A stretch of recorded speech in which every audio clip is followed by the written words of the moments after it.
میاشت ربیع الاول ختلې ده، دا ډېره مبارکه میاشت ده، ځکه دې میاشت کې ډېر غټ غټ کارونه او د برکت کارونه شوي دي. د ټولو نه لوی برکت چې دې میاشت کې الله دنیا ته رالیږلی دی، هغه د دواړو جهانو مبارک سردار دی. د هغې ولادت مبارک په دې میاشت کې شوی دی، او بیا د هغې هجرت هم په دې میاشت کې شروع شوی دی، بلکې دې میاشت کې مدینې شریفې ته رسېدلی دی، او وفات هم په دې میاشت کې شوی دی. نو دا ډېره برکتي او نور هم غټ غټ کارونه په دې میاشت کې شوي دي. نو د دې میاشتې تعلق چونکې د نبی کریم صلی الله علیه وسلم مبارک د سیرت سره دی. نو ما په مختلفو جمعو کې د هغې د سیرت بیانونه کړي دي، خو د میاشتې په مناسبت به بعضې غټ غټ خبرې درته وکړم. زما وروڼو، نبی کریم صلی الله علیه وسلم چې کم نسب کې الله پیدا کړی دی، د دې نه بهتر نسب بل نشته دی، لوی قیمتي نسب دی. نبی علیہ السلام فرمایي وی الله د ابراهیم علیہ السلام په اولاد کې بنو کنانه غوره کړل، منتخب یې کړل. په بنو کنانو کې بیا قریش منتخب کړل، په قریشو کې بنو هاشم منتخب کړل. قریش خو ډېر لوی قوم دی، او په بنو هاشمو کې بیا زه منتخب کړم. حدیث پاک کې راځي وی زما نسب په ټولو نسبونو کې اعلی نسب دی، زما په شانتې ښکلی نسب دا چرته نه دی تیر شوی.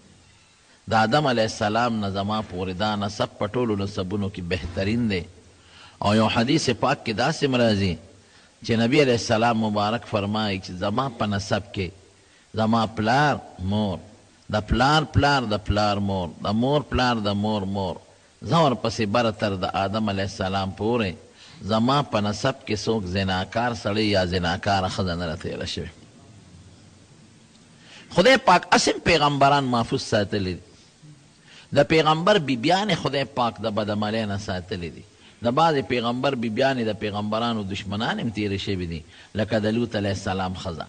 لیکن د بدعملۍ نه خدای ساتلی دي. نو د نبی علیه السلام نسب بهترین نسب دی. زه به یې هغه لرې نسب پرېږدم او نږدې له به راشم.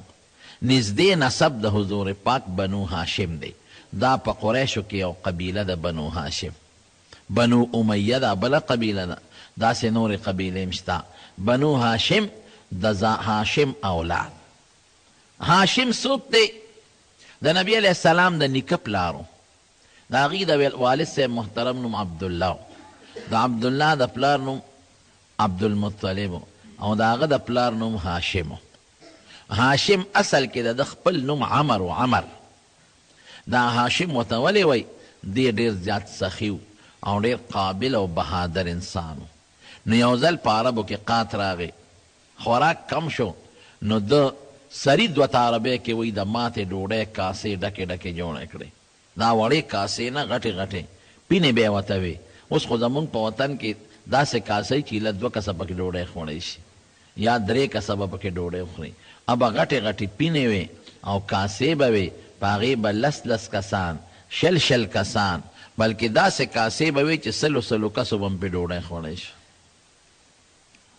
د حضرت سلیمان علیه السلام په واقع کې الله فرمایي که نه چې پیریانو به هغه له کار کو، نو هغه له به څیزونه جوړول. نو هغې کې راځي یعملون له ما یشاء من محاریب وتماثیل وجفان کالجواب وقدور الراسیات. د سلیمان علیه السلام د پاره به پیریانو څه جوړول؟ یعملون له ما یشاء، چې ده به څه خواخوا کار به یې پې کو.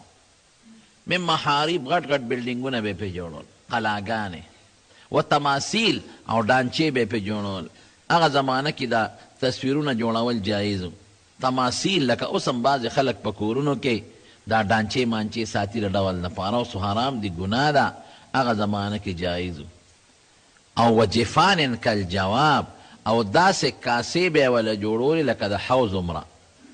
د حوضونو عمره غټې غټې کاسې چې په یو وخت پې په سلګونو خلک کیني او ډوډۍ خوري. او که ته وې دا دومره کاسه چې د ډوډۍ نه ډکې، نو دا به د دې خوراک به پسه کې پخېږي. نو ورپسې الله فرمایي وجفان کالجواب وقدور الراسیات. غټ غټ دیګونه به چې د ځای نه به چا خوځولی نشو. راسیات په ځای پراته. بعضې دیګې د ځای نه خلک وخوځوي نو هلوړې کې ویوینځي، او بعضې دیګ دی چې د ځای نه د خوځېدو نه، لکه د ګاڼې کړی شو مثلا، دا چې د خوروا ډک کې ډوډۍ پکې واچوي څومره کسان به پې مړېږي. یا اتره شوه چې دا ګوړه پکې راړئ. یا زمونږ په دې وطن کې چې دا روجې پخې شي نو دې بټیارانو سره یو غټ تالي، نو په هغې کې هغه پینه ورته وایي، نو په هغې کې هغه د دیګ هغه غوښې وروجې راوغورځوي، نو بیا ترې غوری ډکوي. نو داسې غټې غټې کاسې به وې خلکو کره، سخیان خلک وو. زمونږ د وطن په شان شومپړه خلک نو. اوس خو چې میلمه څوک ووینې نو زر غوندې نرې ټوخي وکړي او مخ پټ کړي او په دروازه وردننه شي. او چې میلمه ورته وروړه ماشوم ته وایي ورشه ورته وایه چې کور نشته دی. نو ماشوم وایي بابا مې وایي چې هغه کور نشته دی. یا خو اعلانه شي. اگر چې نن سبا د موبایل نه څوک پټېدی هم نه شي، داسې سرخوړلې شی راوتی دی.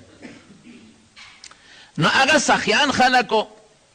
نو هاشم ډېر زیات سخي و. نو چې قات راغې په عربو کې نو د غټې پینې جوړې کړې اوښانې یې لال کړل، او د هغې غوښې پخې کړې او په هغه غټو کاسو کې واچولې او ډوډۍ پکې چوري کړه، او خلکو ته یې ویې راشئ دا ډوډۍ خورئ. نو هاشم هغه چاته وایي چې څوک ډوډۍ چوري کوي. دا زمونږ چوري نه ګورئ، دا خلکو چې پې د خور او لور د حق نه ځان خلاص کړی وي او ګوړه پکې واچوي او ډوډۍ چوري چوري کړي او ایزه بس دا د خور لور حق دی. ځمکه کې ول حق نه ورکوي او نه په کور کې ورکوي، او په چورۍ دا چوري نه، دې ته هم چوري ځکه وایي چې دا وړه شوې ده. نو ډوډۍ یې وړه وړه کړه. هاشم یو شی راکوټې کوونکی او ماتوونکي ته وایي. نو خپل نوم یې عمر و، نو د هاشم په نوم باندې مشهور شو. نو خلک ترې خوشحاله و. سخي خلک، السخي قریب من الله و قریب من الناس. نبی علیہ السلام فرمایي چې کوم سړی سخي وي وی دې خدای ته هم نږدې دی او خلکو ته هم نږدې دی. خلکو ته په دې نږدې دی چې څوک ترې نفرت نه کوي، هر سړی ورته خوشحاله مجلس ته. ډوډۍ چوري کړه او په خلکو یې خوړه. دومره سخي سړی و. د ده رسخه اندازه واورئ چې په مزدلفه کې حاجیانو خدمت د دې په غاړه. نو په مزدلفه کې چې څومره حاجیانو په مزدلفه کې، نو ده به دې ټولو اوښانه لالول او ډوډۍ به یې ورکوله. او د شپې او عرفات ته چې به څوک لاړل نو په عرفات کې به یې ځان له دیګونه باندې کړي و، نو خلکو له به یې ډوډۍ ورکوله. او په مینا کې چې به حاجیان کله دیره و نو هغې له به یې ډوډۍ ورکوله. او د بار نه چې به څوک مسافر رالل نو هغې له به یې ډوډۍ ورکوله. داسې عجیبه سړی او ډېر خشته ښکلی انسان او نوجوانو. تاسو اندازه د دې نه ولګوئ چې د هرقل د روم بادشاه هغه ته چې کله پته ولګېده چې مکه کې یو هلک دی او ډېر زیات هوښیار دی او ډېر قابل او ډېر سخي او بهادر انسان دی، نو هغه د پسې استازی راولېږه. وی ته خو ډېر قابل سړی، ستا پوی او قابلیت ما ته راورسېد. دې دومره قابل و چې په هغه زمانه کې به خلکو قافلې لوټ کولې، ځای په ځای به ډاکوان او اجرتي قاتلان به او قافله به په امن نشو رسېدی. چې قافله به تله نو دې ډاکوانو به پې حمله وکړه، خو به پیاده سفرې وې او غرونه به نو ټوله قافله به یې لوټ کړه، په لکونو سامان به یې د قافلې نه یوړه. نو د سفارتي نظام جوړ کړ. لومبي د سفارت نظام دا سفیران چې ورته وایي دا د هاشم جوړ کړ. کم عمره کې ګورې، عمر یې دومره کم دی. زه درته وایم دی چې مړ دی غریب د 15 کالو په عمر کې مړ دی. اندازه ولګوئ چې دغې وخت به یې څونه عمر یا د 18 یا د 18 یا د 20 لږ بږ عمر به نو سفارتي نظام یې جوړ کړ. یو دا چې زمونږ نورو علاقو سره یو رابطی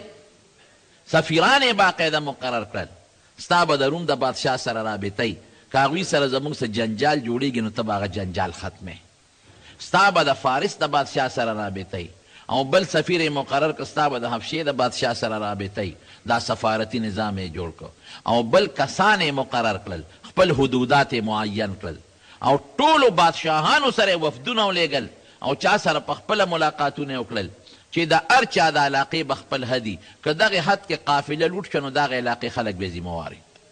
د فلانکې علاقې پورې زمونږ د مکې د خلکو حد دی، که دې علاقه کې قافله چا لوټ کړه نو موږ به ذمهوار وو. د هغې نه اخوا فلانکې علاقې دا د مدینې سره شوه، مثلا فلانکې د فلانکي ملک سره شوه. هر یو قوم او هر یو کلی د خپل علاقه ساتي، څوکی دی کوي، او که قافله چا لوټ کړه نو ذمهوار به هغه خلک وي. نو قافلې محفوظ شوې.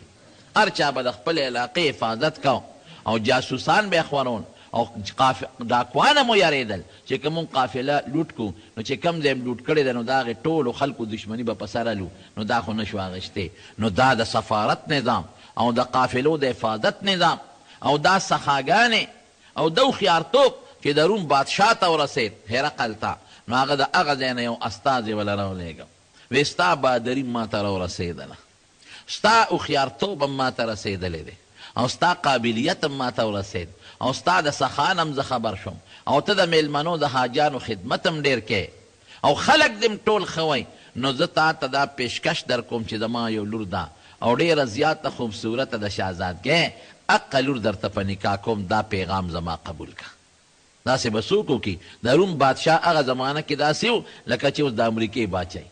یا د چین بادشاهي سپر طاقت چې ورته ته وایې داسې یو طاقت و. نو د سپر طاقت بادشاه ورته خپل د لور د نکاح پیغام رالیږي. حضرت هاشم هغه پیغام رد کړ، وی نه زه د عربو نه بار ښځه نه کوم، ځکه عرب خو یو قوم او د عربو یو خپل ځان له خصوصیت نو زما بچي به بیا عجم بشي، عجمیان بشي، نو زه به ښځه په عربو به کوم چې زما وروستو نسب هم د عربو اعلی نسب پاتې شي او خپل قوم کې به کوم چې زما وروستو لاندې خپله قومي بچي پاتې شي او د بار نسب زما په اولاد کې خلط نشي. چې په لاره به ته نو په دې تندي کې به د نبي علیه السلام مبارک د پیغمبرۍ هغه چمک او دمک و. تر دې حده پورې چې د پخوانو کتابونو چې کم هغه زمانه کې پوی خلک و عالمان او کاهنان نو هغوی به د ده د تندي د نښې نه دا معلومونه چې دې سړي کې هغه نشاني او کمالات دي چې د آخر زمانې پیغمبر به خدای د ده په اولاد کې پیدا کوي. دا نښې نښانې تر دې حده پورې چې سیرت ابن هشام هم لیکلی دي او نور علما هم لیکلی دي چې د بني اسرائیلو لویو لویو عالمانو له به دې په مخه ورغې نو هغوی به د ده تندې ښکولو او لاسونه به یې ښکولول او بعضې کاهنانو نجومیانو به ورته سجده کوله. وی دا ډېر مبارک انسان دی، د ده تندي نه چمک ځي، د نبوت چمک تی ځي، نو هغه آخر زمانې پیغمبر به د اولاد کې پیدا کیږي. نو بني اسرائیلو به سجدې ورته کولې او لاسونه تندي به یې وله ښکلول. نو دې ګرځېده په دې سفرونو یو ځل د تجارت په سفر باندې ووت شام ته ته او داسې نظام یې جوړ که قرآن شریف کې من الله صفت کوي، داسې نظام یې جوړ که چې په اوړي کې به یمن ته ته، په جمی کې به یمن ته ته، یمن علاقه ګرمه وه او په اوړي کې به د شام ته ته هغه علاقه یخه وه او بالکل ما خو تاسو ته وی چې امن و امان راغلی و، د علاقې حدودات یې مقرر کړي او خلکو خپل علاقه په خپل حفاظت کې اخیستې وه. نو قرآن شریف کې الله د هغې صفت کوي لإیلاف قریش ایلافهم رحلة الشتاء والصيف فلیعبدوا رب هذا البیت الذي اطعمهم من جوع وآمنهم من خوف. چې تاسو باندې خدای داسې پرزونه در کړې ده چې د اوړي سفر یې درته آسان کړی دی. دا د نبي علیه السلام زمانه کې کافرانو ته دا د هاشم د برکت او د جمی سفر یې درته آسان کړی دی او د یره یې دله ختمه کړې ده، امن یې در کړی دی او ډوډۍ یې در کړې ده. نو چې دومره احسان الله وکړو نو د دغې بیت الله د رب عبادت وکړئ، بندګي وکړئ، د یو رب شرک ورسره مه کوئ. نو دی یو سفر کې لاړ د شام په سفر. نو چې په شام په سفر لاړ او واپس راته مدینه منوره په علاقه راتیر شو. نو د مدینې دی خو به قافلې وي، یو ځای به یې دمه کوله، څو ورځې بلکې میاشت به یو ځای کې تېروله. نو مدینې منورې بازار کې ګرځېده نو په یو جینۍ نظر ولګېد. جینۍ ډېره زیاته خوبصورت او خشته وه، ښکلې وه. نو ده دې ورته ودرېد. نو هغه جینۍ په بازار کې سودا کوله. نو دې ورنږدې شو، غوږ یې وله کېښود، د هغه جینۍ خبرې واورېدې. نو چې خبرې یې واورېدې نو د انسان پته لګي د خبرو نه چې دا قمقل دی او که د هوښیار دی. نو دی خو په خپله هوښیار انسان و. نو د هغې جینۍ د خبرو نه اندازه واغشته چې دا خو ډېره قابله ده او هوښیاره ده او په تجارت هم پوهېږي او دا جینۍ خو ډېره خوبصورته ده. نو فورا خپلو ملګرو کې د قافلې وی د دې جینۍ نوم معلوم کړي او کور یې معلوم کړي او اندازه ولګوئ که دا جینۍ چاله په نکاح نه ورکړې نو دې سره زه نکاح کول غواړم. پلته یې پرېوته. حالانکه په مکه کې په شلګونو خلکو دا پیغامات و چې د موږ تاله لور په نکاح درکو، ځکه په نوجوانۍ کې چې دومره هوښیارتوب او عقل خدای چاله ورکړي نو خلک بیا او مالدار مي د دنیا اوخان او ګډه چیلی نو خلک هم داسې انسان له خپله لور ورکوي او چې خشتمي نو ښکلی و خیار و قابل و مالدار و او څه ورته ویلې کېږي سخي و نو د مکې خلکو پیغامات ورکول خو د ویې نه صبر وکړې زه به وروسته واده کوم هغه جینۍ خوښه شوه د هغې نوم سلما او د پلار نوم یې عمر و سلما بنت عمر او په مدینه کې یو مضبوط خاندان و بنو النجار ورته وایي دا د هغې خاندان سره تعلق یې لري د عربو یو قیمتي خاندان نو ده چې پیغام ولیږه نو هغې چاله په نکاح نه ورکړې نو هغې سره یې واده وکړو او چې څنګه یې واده وکړ د واده یو څو میاشتې تېرې شوې نو دا هاشم غریب هم هلته وفات شو مړ شو غریب د 15 کالو په عمر کې مړ شو او یو بچی پیدا شوی و د هغه بچی چې څنګه د ده نه د هغه ښځې سلما نه بچی پیدا شو نو په سر کې سپین ویښته نو نوم یې دغه خلق ورته شیبه نوم کېښه او دم ولا شیبه نوم خوښ که شیبه هغه چاته وایي چې ویښتې سپینې په سر کې سپین ویښتو پیدا شي نو شیبه نوم یې ولا کېښود دا د خپل نوم سو عمر او ډوډۍ چوره کوله نو هاشم ډوډۍ چوره کوونکي ته وایي په هغه نوم مشهور شو په دې لقب او دا چې کم بچی پیدا شو نو هغه له شیبه نوم کېښوده چې شیبه نوم یې ولا کېښوده نو دې غریب مړ شو او په مدینه منوره کې دفن شو نو قافله راله مکې ته نو چې مکې ته څنګه قافله راله نو را د قوم ته الوې چې دغه ته هغه هاشم خو وفات شو ولې بس ناجوړه شو هلته یې ښځه مو کړه بچی هم پیدا شو او بیا ناجوړه شو مړ شو هلته هم دفن کړه نو د ده ورو د هغه نوم مطلب و مطلب هغه لاړ ودرېږه وایي زه معلومات کوم چې دا خبر رښتیا ده او که دروغ ده هسې نه دې قافلې والا چېته وجلې نه په لاره نو دې لاړ مدینې منورې ته دا مطلب د دې هاشم دا ورور نو چې هلته لاړ او هلته یې معلومات واخیستل نو خبره ټیک وه خلکو ورته وی چې بلکل بیمار شو او ستاسو د قافلې خلکو یې د تیمارداري وکړه د بیمارۍ علاج او خدمت یې ولا وکړه خو بس تقدیر کې پوره وه نو مړ شو او موږ دلته ښخ کړی د قبر یې ورته وښه وی څوک دی وی دغه ماشوم بچی دی ښځه خو بس چې هغه مړ شو بس پردی شو که عدت نه پس ښځه خو لاړه پردی شو او دقه یو ماشوم بچی دی او د ده نوم شیبه دی نو د عربو دستور به ده چې ښځې به خاوند مړ شو نو بل خاوند به یې کوه او بچی به د ښځې نه کېده بچی به د پلار د قوم کېده نو دې مطلب دغه ماشوم بچی چې شیبه نوم و هغه یې ځان سره په اوښ باندې کېنو او مکې مکرمې ته یې راوست چې مکې ته رالل نو سفر والي و جامې یې ډېرې زیاتې خیرنې وې د دم خیرنې وې د دې مطلب او دا شیبه چې دا کم رواره و د هاشم بچی د هغه هم جامې خیرنې وې دوړې پې یې لوتې وې نو دې نه چا تپوس کوي دا ماشوم د سره څوک دی نو دې پې شرمېده که زه وایم چې دا مې رواره دی وایي به چې ښه داسې خیرن خچن او داسې ښه جامې ستاسو خو ډېر لوی قوم دی داسې جامې نو د خولې نه دا وختل وي دا زما مرایې دی مرایې مې اخیستې دی عبدالمطلب مطلب د ده نوم د هاشم درور نو رواره یې دا کېده وی دا زما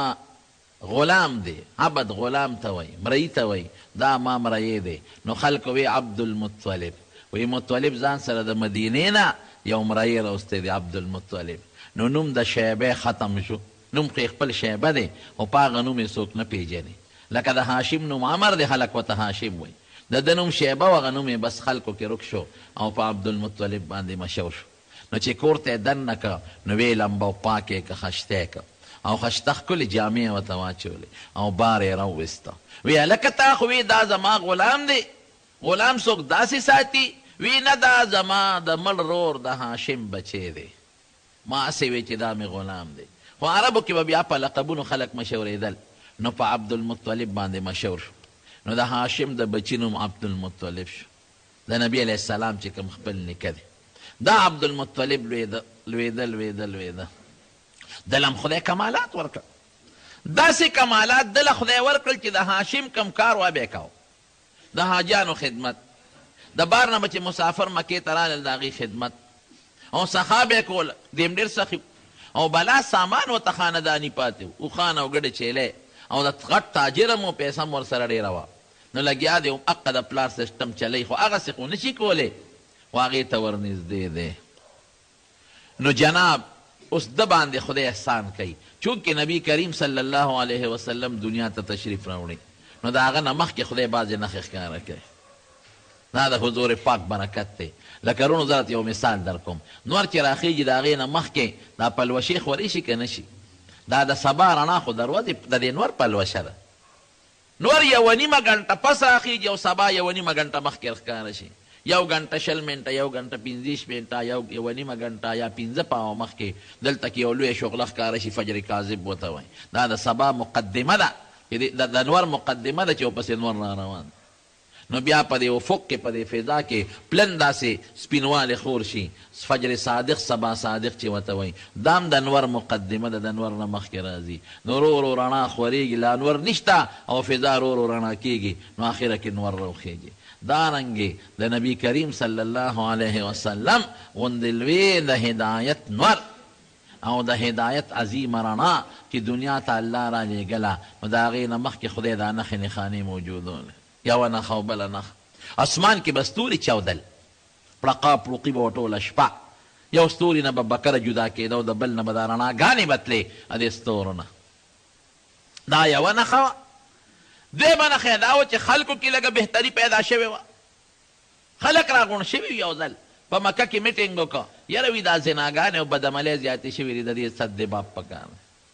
بعضې خلکو وي یاره ډاکې زیاتې شوي دي دا ډاکې ختمول پکار دی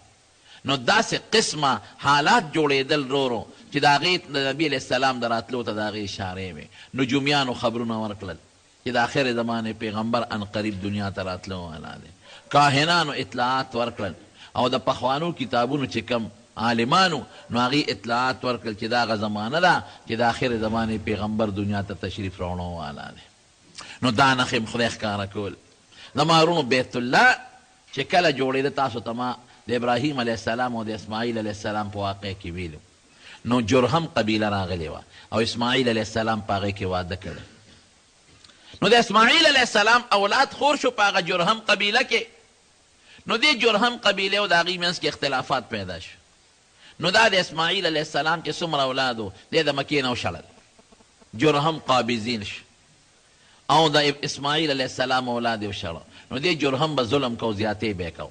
ځکه بیت الله له خو به خلک د بار نه راتلل د هغې عظمت خو د خلکو په اړه کې نو دوی به په خلکو څیزونه هم ګران خرڅول او زیاتي به یې ورسره کول نو د بار عرب پې تنګ شو نو هغه د اسماعیل علیه السلام اولاد او د بار عرب یو ځای شو نو په مکه باندې حمله وکړه چې دا جرهم ته وباسو نو دې جرهم قبیلې د زمزم کوی بند کړ وی چې دی خو په مونږ حمله کوي خو دلته به دا اوبو ورته بندې کړو دوی به بیا سس کي نو چې کم پکې په جرهم کې لوی کافر و عمر ابن حارث نو هغه دا کوی مکمل بند کړ او د بیت الله کې چې کم خلکو نظرونه راوړي او صدقې یې راوړی وې سره زر سپین زر او هغې کې هیرې او جواهرات دا به خلکو راوړل د بیت الله ته نو هغه ټول یې راواغېشتل او د زمزم په کوی کې واچول او زمزم بالکل اوار که بند یې که داسې بند کو چې نامونشان یې وله ختم کو د خاورې ډک کو دې مطلب و چې دا نور عربو د اسماعیل علیه السلام د انوسي اولاد راشي نو دوی به دلته څه موده تېره کړي زمزم خو مونږ بند کو نو اوبه خو دلته شته نو بیا به ځي نو مونږ به بیا راشو د خپل کوی به بیا کولو لکه دې وطن نه چې هندوان تلل نو که ستاسو خیر ډېر هندوانو خپل مالونه ځان سره وتښتول او چا دلته کې ښخ کړل او لاړل دقه چل یې وکړه زمزم یې بند کړ او لاړل بهر کیف بني اسماعیل علیه السلام اولاد او نور عرب په مکه مکرمه کې اوسېدل او نور کویانې ځان له چېته پیدا کړي اوبه به د ډنډونو د بارانونو څکلې لکه په دې تیره او په دې علاقو کې چې کمي صفه اوبه ورته نه وې نو دې عبدالمطلب نه الله دا کار اخیسته نو دې د شپې ودو نو خوب یې ولید نو په خوب کې ورته د الله را طرف نه حکم کېږي چې دا د زمزم کوی وکنوه نو دی چې راپاسېد خدایه دا زمزم کوی کم ځای دی زه کم ځای وکنم ورته خو پته وه چې دلته د زمزم یو کوی دی تاریخي ورته معلومه ځای نه دی معلوم چې کم ځای دی نو په سبا شپې بیا خوب ولید وی د زمزم دا کوی وکنوه چې راپاسېد بیا قوم سره سلا وکړه وی ما ته خو بیا په خوب کې څوک وایي چې زمزم کوی وکنوه او زمزم خو مشهوره چینه و مشهور کوی دی نه خو ځای روک دی پته ورته نه لګي دا کم ځای وکنه خلکو یې ګډوډ خوب دی لیدل نو په درېیمه شپې بیا خوب ولید نو بیا ورته د الله ره طرف نه حکم کېږي چې دا کوي د فرشتې په ذریعه چې دا کوي دې وکنوه نو دی ورته په خوب کې وایي چې زه کوم ځای وکنوم ما ته ځای وښایه نو دوه بوتان یې ورته یاد کړل ویلي دوه بوتانو په منځ کې یو ځای دی او وایي چې کوم ځای قارغه مخوکه سبا ښکته کړي نو دقه ځای دی نو دې زر راغی او یو زوی او حارس هغه ځان سره راوست ای بچی راشه اندازه لګوه چې قارغه به کوم ځای ټونګه وی نو د هغې دواړو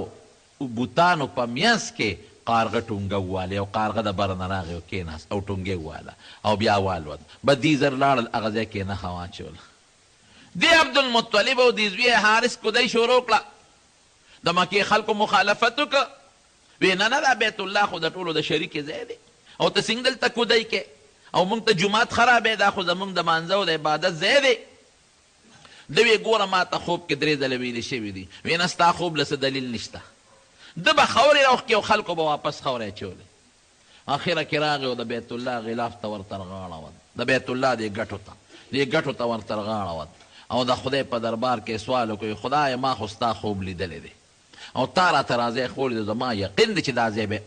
دغه د زمزم دی او دا خلک ما ته تاوان رسی نو خدای چې ما ته څوک هم د عبادت په دې لار کې تاوان رسی نو خدای تی په مرضونو اخته کړي دا خوب یې ولید هغه دعا خلکو واورېده او اعلان یې وکړه ما د خدای نه سوال کړی دی چې څوک هم دا رواني ما ته کوي نو خدای به پې مرض او بیماري راولي نو بیا خلک منې شو نو دی او زوی دی خو مدد ورسره چا نه کو نو دی او زوی دی حارس لګیا دی کودی کوي نو چې یو فوټ دوه کودی اعلان دی وکړله نو پکې د بیت الله شریف هغه خزانې راووتې پیسې هم پکې راووتې سره هم پکې راووتل سپین هم پکې راووتل او د هغې زمانې چې کوم جواهرات کاڼي هم پکې راووتل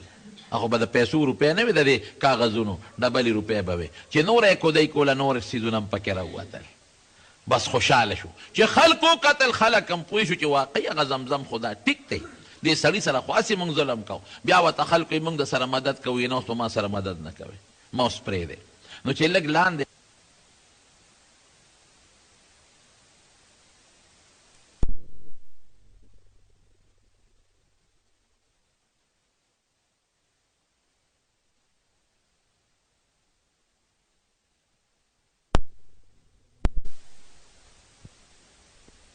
نو وی او راوباسي ما نو 300 او 400 فوټه کې لاندې اوبه دي هغه هم ترخې اوبه دي نو چې 100 فوټه نور وکنو نو خشته ښکلې اوبه پکې راووتې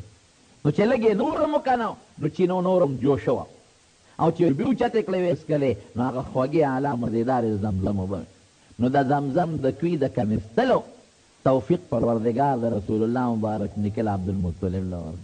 دا لوی کار خیر خدای له ده نه واخېسته یعنې په عربو کې خو نور د دنیا خلک دي مالداران هم پکې د دې نه د علاوه او هوښیاران هم پکې او د قومیت خاوندان هم پکې لیکن دا کار رب العالمین د حضور پاک د خاندان نه اخېسته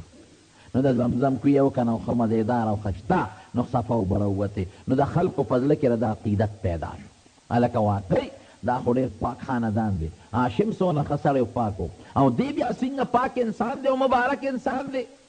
او نن خو چې چاله څوک ډوډۍ ورکوي نو هسې ورسره مینه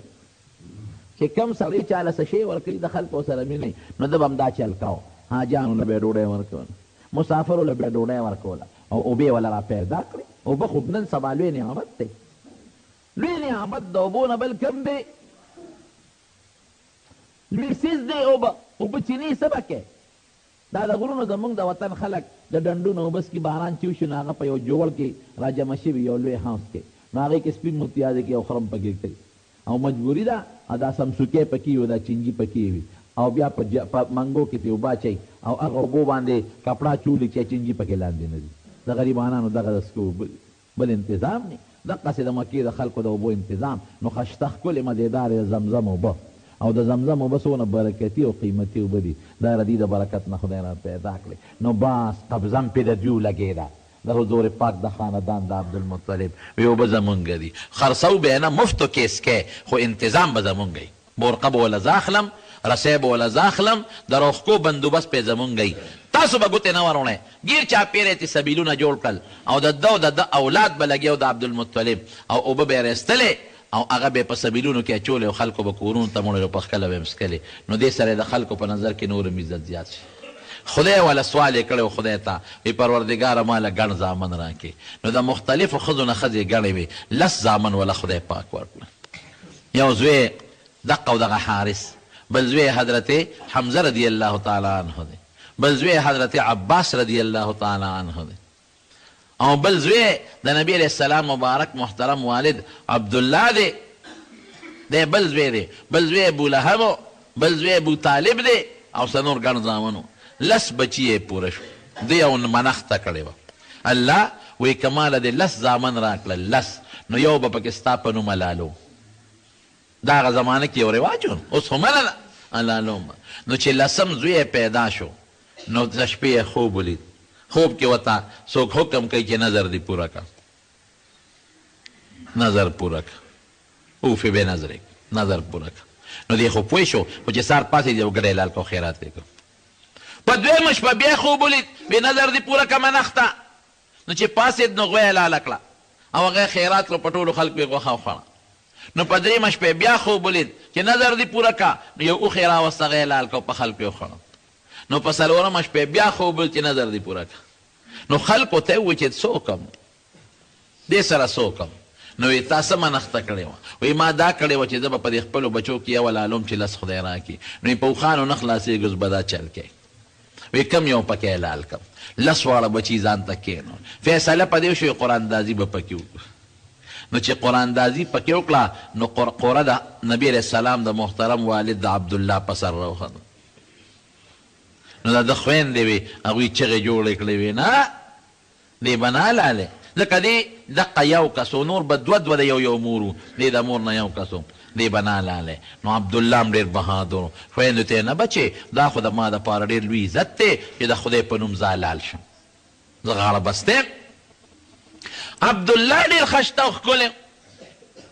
تر دې حده پورې بعضې علما لیکي دومره ښایسته او ښکلی چې 200 جینکۍ په مکه مکرمه کې په د میانې وې یو وی زه به ورسره نکاح کوم بل وی زه به ورسره نکاح کوم بل وی زه به ورسره نکاح کوم 200 جینکۍ په عشقانې وې دومره خوبصورت او ښایسته ښکلې چې خدای د پیغمبر علیه السلام د پلاروالی دپاره منتخب کړي نو ښکلې به ولینې ښایسته او مزېدار نو د مکې خلکو هم چغې جوړې کړې هجوم یې جوړ کړه وی نه دا هلک به نه لالې ښکلي انسان سره و چې شریف انساني نو د خلکو مینه او محبت مې د مکې د خلکو سره بې انتها مینه وه نو ده مشوره وکړه چې زه څه وکړم نو یو هوښیار سړی و مغیرې نوم هغه راغی او د عبدالمطلب ته یې وویې وی زه راته یو چل ښیم وی داسې وکړه چې په دې مکه کې یو کاهنه ده د پخوانو کتابونو عالمه ده هغې سره مشوره وکړه نو دې لاړ عبدالمطلب هغې سره مشوره وکړه نو هغې ته تپوس وکړو وی تاسو کې دیت څومره دی چې څوک په خطا سړی مړ کړي او د هغې دیت ورکوي وی 10 اوښان وی داسې وکړه چې ته یو چل وکړه 10 اوښان راوله نو په دې زوی دی او په هغه باندې قراندازي واچوه نو که قراندازي په 10 اوښانو راوخته نه به حلال کې که په زوی دی راوخته نو نورو سره 10 زیاته وه دا چل کوه نو اخره کې به دې مسله حل شي ده وی دا خو اسانه خبره مالدار خو ډېر 10 اوښان یې راوستل دنیا تماشې له راله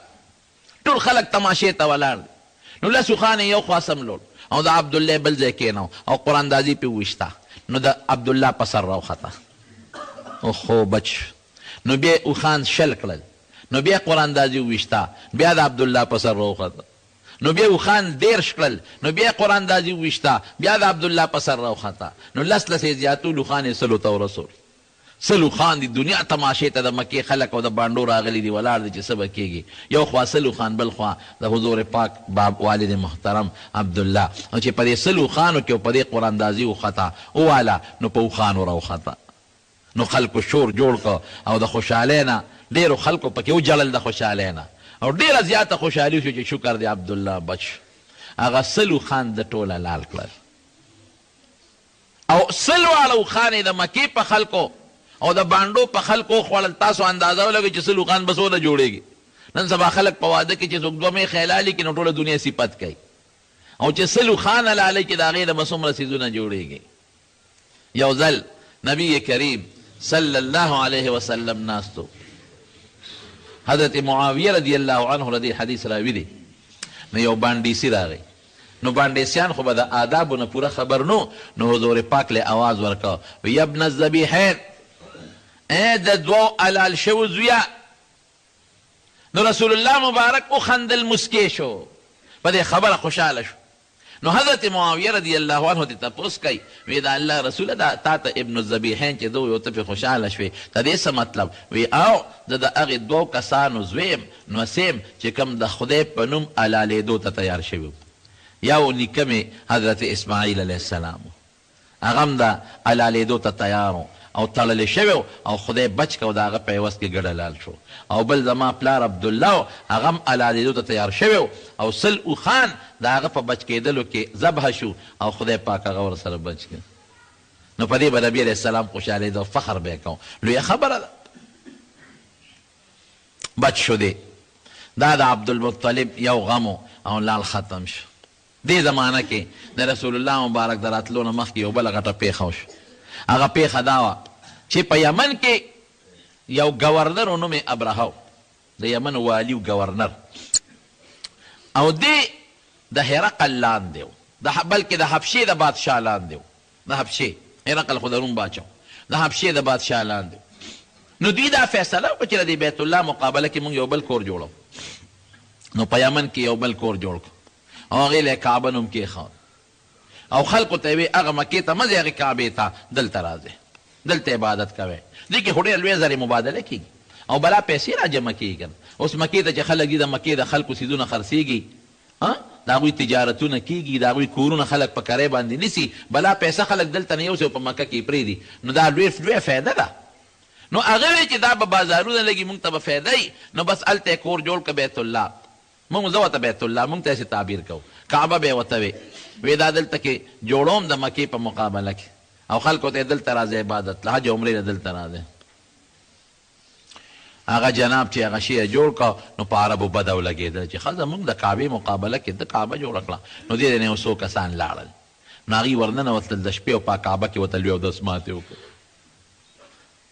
چې لوی اودس ماتې وکړه او بلکې خوا کې بیا دوی پاتې کېدل یو قافله د عربو، نو هغوی هلته کې اور بلو، نو هغې نه څه شغله لاړه هغه کعبې له د هغوی، نو هغه هم پې وسوځېده. هغه ابرهه ګورنر غوسه شو، وی ښه دې عربو زمونږ کعبه وسوځوله، هله به ډوډۍ خورم، هله به صبرېږم چې تر څو مې د دې کعبه نیروانه کړې. لوی لښکر یې را روان کړ، د اتیانو لښکر، 12 اتیانو، څوک زیات هم یادوي، دا لښکر یې را روان کړ او ډېر لویه دنیا ځان سره را روانه کړه او د بیت الله د روانولو په غرض را روان شو. خلک چې په لاره به یې دا لښکر لیده نو دی خو جوش کې مو، نو عرب یریدل. نو د طوایف په علاقه راغی. نو طوایف خلکو ته یې وی ما ته د مکې لاره ښایې، کوم ځای د عربو بیت الله شا به یې ښایې راته. نو هغوی ورته ځان پټ کړو. یو سړی ابورغال په بخاري شریف کې یو اشاره موله راځي، هغې ورته وښوی صیب د ابورغال به راسره لاړ شي. هغه تیار شو زه راته لاره ښیم. نو چې هغه څنګه راوړی ابورغال، نو هغه په لاره کې خدای مردار کړ، د یو ناګهاني کاڼی پرې راغی مردار شو. بخاري کې راځي اوس هم د عربو دا رواج دی چې په هغه لاره څوک ځي نو په قبر باندې کاڼي وړي. نو دوی چې رالل په ډېر جوش کې را روان دي، د طوایف نه راکوز شو. نو دې ابرهه اعلان وکړ، وی د عربو د مکې د خلکو چې څومره ګډې چیلې څاروي وینئ نو هغه رانیسئ، ابه زموږ غنیمتي، او که کم غلام او مرئي په ګوتو درغې نو هم رانیسئ، ابه زموږ غلام او مرئي وي. نو لومبي اوښان چې په ګوته ورل 200 اوښان، دا د نبي علیه السلام د تره د عبدالمطلب په ګوتو ورل، هغې قبضه کړل. دلته عبدالمطلب خو مشر د مکې د خلکو، نو دوی ټول دته راغون شو. ورته یې وی باباجي څوک و؟ دا خو لوی لښکر را روان دی او ستا 200 اوښان هم خبر شو، غلام ترې راوتښتېد، بیا 200 اوښان دې ونیول او د نورو خلکو چې څه په ګوتو ورځي نیسي او اتیان دي او لوی لښکر او ځان سره بلا سامان د بیت الله د نړولو را روان کړی. عبدالمطلب ډېر هوښیار و، هغه وی داسې کار دی چې زه ورځم او زه د سره ملاقات کوم بیا به خبرې کوم. نو عبدالمطلب نیغ ورغی، چې ورغی دله خو خدای یو وجاهت ورکړی، مخوریز و، خشته و، ښکلی و. نو ابرهه دغه ځای کې اوس په خپل تخت ناست دی، یو ځای کې قیام کوي، دمه کوي. چې دی عبدالمطلب ته یې وکتل نو د هغه په زړه کې عظمت پیدا شو. خو دا مبارک بابا، دا ښکلی خشته وجود او دا خشته مخ او دا خشته شکل، دا لا څوک دی؟ نو چې ورنږدې شو خلک ورته وایي صاحب دا د عربو مشر دی. اوهو دله خو زه متاثر شوم. نو دا ابرهه بدماش و لوی ګورنر او د خپل تخت نه راکوز شو او ده ته یې سر ښکته کړ او ستړي مشي ورسره وکړه او ځان سره اوچت کړه خپل تخت ته. وی بابا څنګه راغلی؟ وی زما 200 اوښان تا نیولي دي هغې پسې راغلی. اوهو ابرهه ورته بابا هوښیار نه، ما خو یې ته ډېر زیات هوښیار یې، ما خو چې تولي دي پړه کې مې ستا ډېر لوی قدر پیدا شو او ما فیصله وکړه که ته ما ته وایې چې دا بیت الله مروانه وه نو زه به ستا دا خبره منم واپس به ځم. نو د خدای د کور د بیت الله یعنې د خپل بیت الله د کعبې غږ نه کوي اوښان غواړې؟ دا خو ته ساده نه او ته څه وایي؟ وایي زه د اوښانو مالک یم او الله د بیت الله مالک دی. ما له خپل اوښان راکړه زه د هغې مالک یم او د بیت الله مالک الله دی د کعبې. اپېښ او کار یې پېښ ګیروانه یې وله کار څه ورسره کوي اوښان یې وله ورکړل. چې راغی خلکو ته یې ویې داسې مهرباني وکړه ډېر لوی لښکر دی او طاقت یې نه شی لرلی مکه ورته خالي کړئ او خپل سامانونه بار وباسئ. دوی به راشي بیت الله بروان کې موږ به بیا جوړ کړو. هېڅ خبره نه ده. دی جنګ ورسره نه شو کولی او امکان دی د الله نه امید لرم چې خدای پاک د بیت الله حفاظت هم وکړي. خو خیر مکه خالي کړې. د مکې خلک بار ووتل نورو قبیلو ته او بانډو ته لاړل او مکې یې ورته خالي کړه. او دا ابرهه چې د لښکر سره را روانو چې کوم مشر اتیو د هغه نوم محمود و محمود دی څاروو له به هم نومونه ایښودل لکه اوس چې خلک چرګانو او سپو له نومونه ایږدي. هغه اتي چې څنګه راغی نو هغه مخکې نه ته کېناست نو دی وهه نه ته نو چې بیا اوچت که مخ یې وله داسې کړ هلته روان شو چې بیا وله دی بیت الله ته مخکې بیا نه راته چې بیا چې بل طرف ته به یې وله مخ کوه خوا به ته او دې خوا به نه راته. رب العالمین د جدې د دریاب د طرف نه د توتکرو په شانتې بابیل واړه مارغان نه اوچت کړل. هر یو سره 3 کاڼي یو په مخوکه کې یو په یو پنجه کې او بل په بل پنجه کې او بره رالل او حمله وکړه د ابرهه په لښکر او یو کاڼی به یې راویشته او د انسان په دا سر کې به ننوتېده او په خېټه کې به یې ته او لاندې به ترې پرېوتېده ټول مردار شو. الم تر کیف فعل ربک باصحاب الفیل الم یجعل کیدهم فی تدلیل وارسل علیهم طیرا ابابیل ترمیهم بحجارة من سجیل فجعلهم کعصف مأکول په قطقانو یې ویشتل. سجیل دا قطقانې چې ورته موږ وایو د ده ګوټونه یې د دې قطقانو که نه نو دا پوره بنده خوږی نو پوره د هغه ځای نه یې پې ډرون حملې وکړې او په یو توتکري به 3 ډرون حملې کولې او 3 کسان به یې مردارول نو چې دی به سورو دی به مردار شو او لاندې نه به څاروي مردار شو. ټول خدای پاک مردار کړل او دی بچ شو پکې د ابرهه دی وتښتېده. د سره الله څه وکړل دی داسې شو چې په د خدای پاک ننکۍ دانې راوختې نو په نیمه لاره کې د څاروي نه پرېوت کوز شو او داسې سپېره شو چې اندامونه یې ټوټې یو بل نه جدا شو. داسې مرګ باندې خدای مردار کړ. دا د نبی علیه السلام د ولادت مبارک نه 50 ورځې مخکې دا واقع پیښه شوې ده. څوک 55 دن یادوي څوک 51 دن یادوي او څوک 50 دن یادوي. دا 19مه د دغه و د سفر د محرم وه 19مه د محرم چې دا لښکر الله هلاک نو 19مه کې 14 ورځې دغه میاشت کې دي او ورپسې یو میاشت بله د چا ده د سفر یو میاشت دا د محرم 19مه وه د سفر او بیا ورپسې ربیع الاول دی نو څوک د سفر میاشت دی یو کم دېرش حسابوي نو 8 ربیع الاول د نبی علیه السلام د پیدایش مبارک ورځ یادوي او څوک د سفر یو 13مه یادوي نو د پیدایش ورځ نه هم د ربیع الاول یادوي. نو دا د اصحاب الفیل د اتیانو لښکر چې الله هلاک کړ هغه ځای ته وادي محصر وایي. دا د مزدلفې او د منا په منځ کې یو ځای دی. نبی علیه السلام فرمایي که نه وایي چې تاسو حج په دې لاره ځئ نو دغه ځای کې تیز ځئ ودرېږئ مه نو هغه ځای کې اوس هم چې حاجیان راځي لږ غوندې ځای دی نو هلته کې لږ په تلواره د هغه ځای نه تېرېږي او یو صحابي وایي ما حضور پاک ولیده چې په دغه علاقه تېرېده نو سر مبارک یې ښکته کړ او په تیزۍ ته لاړ. دا د حضور پاک د پیدایش مبارک نه مخکې بعضې واقعات مې درته ووایي. نور انشاءالله که څه د دې متعلق څه غټ غټ واقعات دي هغه به درته انشاءالله آینده جمعه کې ویم. ربیع الاول د حضور پاک د ولادت او د پیدایش میاشت ده. نو دې کې به موږ څه کوو؟ موږ به هغه کارونه کوو چې موږ ته صحابو څه کړي دي او یا نبی علیه السلام مبارک موږ ته څه ویلي دي د ځان او پکې قصې پسې نه کوو. دې کې موږ به دا یو خو د حضور پاک په پیدایش د خوشحالۍ اظهار کول دا خو د مسلمان د مسلمانۍ نښه ده. دې کې خو څه شک او شبهه نشته. ښه دا ده چې تاسو صدقه وکئ او ثواب یې نبي علیه السلام ته وبخئ درود شریف زیات ووایئ او تلاوت وکئ. دا هم د میاشتې سره تخصیص نه لري هره میاشت کې تاسو دا کارونه کولی شئ خو د دې میاشتې یو مناسبت خو شته